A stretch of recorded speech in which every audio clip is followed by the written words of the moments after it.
गुरु की सफाई हमें क्यों लिखना पड़ा बताइए। उससे पहले एक वीडियो दिखा जो अग्निपथ योजना के विरोध में दानापुर रेलवे स्टेशन पर हुई तोड़फोड़ का है, जिसमें साफ दिख रहा है कि भीड़ ने न सिर्फ स्टेशन में तोड़फोड़ की बल्कि ट्रेनों को भी फूंक दिया। पुलिस और आयकर विभाग की छापेमारी के बाद गुरु रहमान ने सफाई दी है। वीडियो जारी कर उन्होंने कहा कि अगर मैं दोषी हूं तो मुझे सजा मिलनी चाहिए, लेकिन उन्होंने ये भी कहा कि हमने लगातार लड़कों से कहा था कि आप अहिंसक प्रदर्शन जरूर कर सकते हैं, हिंसा प्रदर्शन नहीं करें। उन्होंने कहा कि हमने यह जरूर कहा था कि रेल रोक सकते हो लेकिन हिंसा नहीं करो। उन्होंने कहा कि जिस तरीके से दानापुर में घटना हुई उनमें अराजक तत्वों का हाथ है। मोकामा से आरजेडी के बाहुबली विधायक अनंत सिंह को पटना एमएलए एमपी कोर्ट ने 10 साल की सजा सुनाई है, लिहाजा अब उनकी विदायगी जानी तय है। बता दें कि मोकामा में पैतृक गांव लदमा स्थित के घर से AK-47 और ग्रेनेड की बरामदगी हुई थी। मामले में एमपी एमएलए कोर्ट के विशेष जज त्रिलोकीनाथ दुबे ने आरोपित मोकामा के विधायक अनंत सिंह और एक अन्य सुनील राम को दोषी करार दिया था। इसके बाद आज सजा सुनाई गई और ये मामला बाढ़ कांड संख्या 389/2019 से जुड़ा है। मामले में बाढ़ सहित विभिन्न थानों की पुलिस ने 16 अगस्त 2019 को विधायक अनंत सिंह के पैतृक गांव नदवा स्थित घर में छापेमारी कर AK-47 7.62 mm की 26 गोलियां और 2 ग्रेनेड बरामद किया था। पुलिस ने अनंत सिंह और सुनील राम के खिलाफ 4 नवंबर 2019 को आरोप पत्र दाखिल किया था। आरोप पत्रों की IPC की धारा 414, आर्म्स एक्ट की धारा 25(1)A, 25(1)AA, 25(1)B, C, 27वां विस्फोटक पदार्थ अधिनियम की धारा 3/4 के तहत दाखिल किया गया था। इसमें 13 जून को कानूनी प्रक्रिया पूरी हो गई थी। गौरतलब है कि 16 अगस्त 2019 को तत्कालीन SP लिपि सिंह के नेतृत्व में अनंत सिंह के पैतृक गांव नदवा के आवास पर छापेमारी की गई थी। इस दौरान उनके घर से AK-47, 2 ग्रेनेड समेत कई हथियार मिले थे, जिसके बाद उनके खिलाफ मामला दर्ज किया गया था। अग्निपथ योजना के विरोध में आरजेडी के नेता तेजस्वी यादव के नेतृत्व में राजभवन मार्च करेंगे। कशिश न्यूज से बातचीत में प्रवक्ता रामानुज प्रसाद ने कहा कि केंद्र सरकार खजाना का लूटने का काम कर रही है।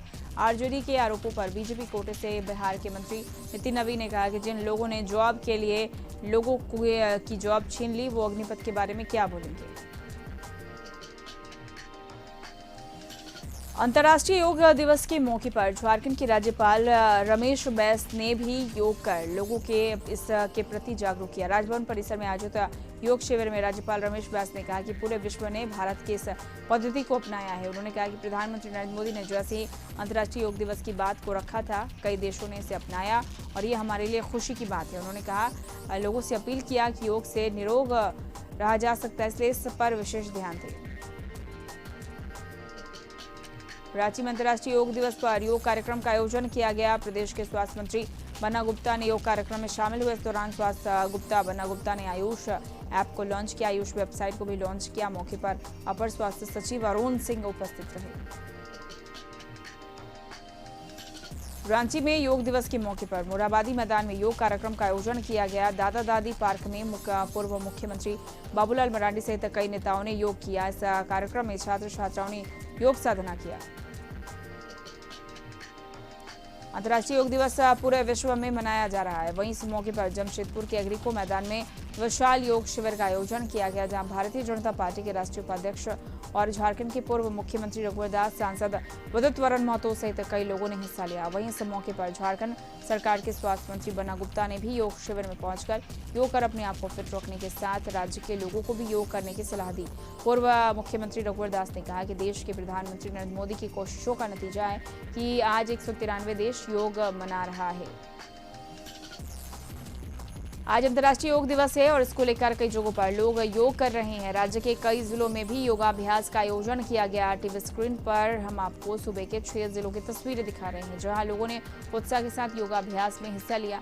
तस्वीरें बोकारो, चाईबासा, देवघर, लातेहार, बेरो और बेरमो की है, जहां आप देख सकते हैं कि लोग किस तरह से योगाभ्यास कर रहे हैं। वहीं सुबह के कुछ और जिलों से भी योगाभ्यास की तस्वीर सामने आई है। टीवी स्क्रीन पर हम आपको दूसरे 6 जिलों की तस्वीर दिखा रहे हैं, जहां लोगों ने बड़ी तादाद में योगाभ्यास में हिस्सा लिया और लोगों को इस बात के लिए जागरूक भी किया। तस्वीरें गिरिडीह, खूंटी, दुमका, लोहरदगा, सरायकेला, मधुपुर की है, जहां बड़ी तादाद में सुबह सवेरे ही लोगों ने योग किया। 21 जून को अंतर्राष्ट्रीय योग दिवस के मौके पर गढ़वा शहर में इस बार का योग फीका रहा। कुछ जगहों को छोड़ दिया जाए तो बाकी सरकारी विभागों ने इस बार योग को प्राथमिकता नहीं दी। वहीं नगर परिषद सीएस ऑफिस में योग हुआ, जबकि शहर के सोनपुरवा में पतंजलि योग समिति की तरफ से बीएनटी स्कूल के मैदान में अंतर्राष्ट्रीय योग दिवस मनाया गया। इस मौके पर बीजेपी नेता पूर्व मंत्री गिरिनाथ सिंह, पतंजलि योग समिति के राज्य प्रभारी और शहरवासी योग करने पहुंचे हुए थे। वहीं सीआरपीएफ 172 बटालियन के अपने कैंप मुख्यालय में योग का आयोजन किया था, जिसमें सीआरपीएफ कमांडेंट आशीष झा सहित कई जवानों ने हिस्सा लिया। मांडर विधानसभा उपचुनाव के लिए सभी पार्टियों ने अपनी अपनी पूरी ताकत झोंक दी है और इस उपचुनाव को लेकर 23 जून को वोटिंग है और आज चुनाव प्रचार का आखिरी दिन है और 3 बजे के बाद चुनाव प्रचार खत्म हो जाएगा। प्रचार के आखिरी दिन भी सभी पार्टियों के दिग्गज चुनाव प्रचार कर रहे हैं। बता दें कि बंधु तिर्की की बेटी शिल्पी नेहा तिर्की इस बार महागठबंधन की ओर से मांडर विधानसभा उपचुनाव की उम्मीदवार है। आय से अधिक संपत्ति मामले में दोषी पाए जाने के बाद बंधु तिर्की की सदस्यता रद्द कर दी गई थी, इसलिए सीट पर चुनाव हो रहा है और उपचुनाव की वजह से 23 जून को मांडर सीट पर उपचुनाव होगा। झारखंड राज्य में इन दिनों कृषक मित्र अपने मानदेय की मांग लगातार सरकार से कर रहे हैं। इस मामले में कुछ महीने पहले इन्होंने मंत्री जगन्नाथ महतो के आवास का घेराव किया था। जगन्नाथ महतो ने के साथ साथ शिक्षा मंत्री जगन्नाथ महतो, कृषि मंत्री बादल पत्रलेख, पेयजल एवं स्वच्छता मंत्री मिथिलेश ठाकुर ने आश्वस्त किया था कि जल्द ही इनकी मांग पूरी की जाएगी, लेकिन कई महीने बीत गए लेकिन ऐसा पहल नहीं किया गया। इन्हें मजबूरन एक बार फिर से कृषि मंत्री के आवास का घेराव करना पड़ा। कृषि मंत्री के आवास पहुंचकर इन्होंने मानदेय की मांग रखी और अनिश्चितकालीन धरने पर बैठ गए। कशिश न्यूज से बातचीत में कृषक मित्रों ने कहा कि जब तक इनकी मांगे पूरी नहीं होती है तब तक कृषि मंत्री के आवास पर डटे रहेंगे। आपको बता दें कि कृषक मित्रों की संख्या पूरे झारखंड में 15,000 के करीब है। अंतर्राष्ट्रीय योग दिवस पर राजधानी पटना में योग कार्यक्रम का आयोजन किया गया। बीजेपी के विधान पार्षद सुनील चौधरी भी योग शिविर में शामिल हुए। विधान पार्षद सुनील चौधरी ने योगाभ्यास करने के बाद मीडिया से बात करते हुए कहा कि योग धर्म नहीं विज्ञान है, इसमें शरीर, मन और आत्मा को जोड़ने का विधान है। उन्होंने कहा योग करें, निरोग रहे। इसके साथ ही अंतर्राष्ट्रीय योग दिवस पर राज्य की जनता को बधाई और शुभकामनाएं दी। अग्निपथ योजना की घोषणा के बाद से देश के अलग अलग हिस्सों में युवाओं का विरोध जारी है। कई जगहों पर प्रदर्शन किए गए। बिहार में कई जिलों में प्रदर्शनकारियों ने ट्रेन को आग के हवाले कर दिया। इस बीच लगातार सरकार और सेना की ओर से बयान जारी कर अग्निवीर योजना के फायदे बता रहे हैं। इसी सिलसिले में रांची आर्मी कार्यालय में रिटायर्ड कर्नल और ब्रिगेडियर ने संयुक्त तौर पर मीडिया से बातचीत कर अग्निपथ योजना के विस्तार से जानकारी दी। मीडिया को संबोधित करते हुए रिटायर्ड ब्रिगेडियर अभिजीत पाठक ने बताया कि अग्निवीर योजना के तहत देश की सेना मजबूती के साथ साथ बेरोजगारी भी मिटेगी। उन्होंने कहा कि 4 साल की अग्निवीर योजना का लाभ लेने वाले युवा अपने समाज के लिए प्रेरणा स्रोत बनेगा। उन्होंने कहा कि शुरू में 46,000 युवाओं को रोजगार मिलेगा। उन्होंने बताया कि देश की सबसे बड़ी फोर्स अग्निवीर के तहत तैयार होगी। वहीं रिटायर्ड कर्नल राजेश कुमार ने बताया कि अग्निवीर योजना से रिटायर होने के बाद युवाओं को जिला पुलिस और राज्य पुलिस की भर्ती में प्राथमिकता दी जाएगी। उन्होंने कहा कि जो 4 साल बाद भी पूरी तरह फिट रहेंगे उन्हें सेना में आगे काम करने का अवसर मिलेगा और इसके साथ ही जो बाकी बचे अग्निवीर होंगे उन्हें राज्य सरकार, केंद्र सरकार के साथ साथ अन्य रोजगार के विकल्प मिलेंगे। गिरिडीह के मुफस्सिल थाना इलाके के गादी श्रीरामपुर के केटला पीठ में मंगलवार की सुबह 11,000 वोल्ट की चपेट में आने से एक शख्स की मौत हो गई।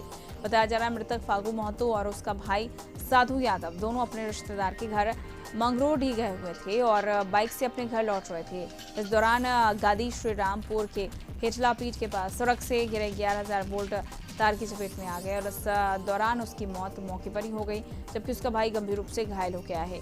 घटना के बाद लोगों ने बिजली विभाग पर लापरवाही का आरोप लगाया है और परिजनों के लिए मुआवजा और नौकरी देने की मांग की है। छठ करने में दिन रात लगे हुए हैं। ताजा मामला नगर उटाड़ी वन क्षेत्र के सुरक्षित वन क्षेत्र कुंभा खुर्द का है। यहाँ माफियाओं ने दिन के उजाले में बेशकीमती लाखों रुपए के सखुआ के सैकड़ों पेड़ों को काटकर जंगल को उजाड़ कर रख दिया है, लेकिन वन विभाग को इसकी भनक तक नहीं लगी। बेहद खूबसूरत और सालों भर हरा भरा और घना रहने वाला जंगल आज अपनी दूरदर्शा बयान कर रहा है। जानकारी के मुताबिक कुंभा सुरक्षित वन लगभग 4 किलोमीटर के दायरे में फैला हुआ है। इस वन क्षेत्र में सखुआ, महुआ, सीधा, धौरा, शीशम समेत कई प्रकार के इमारती एवं बेशकीमती पेड़ हैं। वन क्षेत्र के घना हरा भरा और नदी के बीच में होने के कारण हिरन, नीलगाय, जंगली सुअर, सांभर, तेंदुआ समेत कई प्रकार के जंगली जानवर भी इस जंगल में रहते हैं। वन क्षेत्र में पेड़ की मोटाई 4 से लेकर 6 फीट से अधिक तक की है। पेड़ के मोटा और सघन होने के चलते लकड़ी माफियाओं की नजर लग गई और मौके का फायदा उठाते हुए लगातार पेड़ों की अंधाधुंध कटाई की और माफिया सैकड़ों सखुआ का पेड़ काट कर ले गए। गिरिडीह सदर प्रखंड में हाथियों के झुंड ने काफी नुकसान पहुंचाया। बताया जा रहा है कि हाथियों का झुंड गांव में घुस आया और मटरूखा पंचायत के मोहली ताड़ में कई घरों को क्षतिग्रस्त कर दिया। वहीं घरों में रखे अनाज को भी चट कर गए। साथ ही जंगली हाथियों ने 7 घरों को नुकसान पहुंचाया। हाथियों के गांव में घुस जाने से ग्रामीणों के बीच दहशत का माहौल है। लोग रात भर जागकर अपने घरों से बाहर रहकर पहरेदारी कर रहे हैं। लोगों ने वन विभाग और जिला प्रशासन से हाथियों के झुंड को खदेड़ने की मांग की। साथ ही ग्रामीण मुआवजे की मांग कर रहे हैं। ग्रामीणों का कहना है कि जानकारी दिए जाने के बाद भी विभागीय अधिकारी मौके पर नहीं पहुंचे।